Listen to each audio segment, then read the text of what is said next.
हुकूमत पंजाब के अहकामात की रोशनी में deputy commissioner Lodhran captain Shoaib Ali की हदायत पर जिला भर में साफ पंजाब मुहिम का आगाज कर दिया गया। मज़ीद जानते हैं डॉक्टर काज़िम अब्बास बलोच की इस रिपोर्ट में। हुकूमत पंजाब के अहकामात की रोशनी में deputy commissioner Lodhran captain retired Shoaib Ali की हदायत पर जिला भर में साफ पंजाब मुहिम का आगाज कर दिया गया है।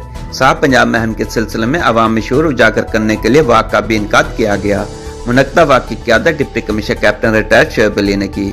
Assistant commissioner Lodhran Farhan Moitaba, chief municipal officer Jawad Hasan व दीगर मुतल्लिका महकमे के अफसरान मुअज़्ज़िज़ीन इलाका वाक में शरीक थे।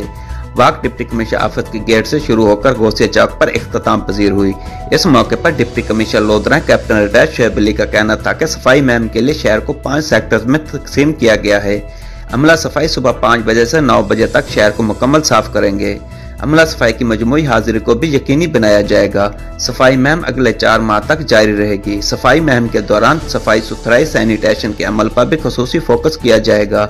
सफाई मुहिम के दौरान सब्जी मंडियों में भी सफाई सुथराई पर खुसूसी तवज्जो दी जाएगी। Deputy commissioner captain retired Shoaib Ali ने मजीद कहा कि शहरी और ताजी बिरादरी भी इस सफाई मुहिम में अमला सफाई का साथ दें। शहरी घर और दुकानों का कूड़ा कचरा दानों में डालें या अमला सफाई को दें। शहर भर में सफाई के निजाम को बेहतर करने के लिए कचरा दान भी नस्ब किए जा रहे हैं। सफाई मुहिम के दौरान तमाम वार्ड में शेड्यूल के मुताबिक अमला सफाई तानियात किया जाएगा।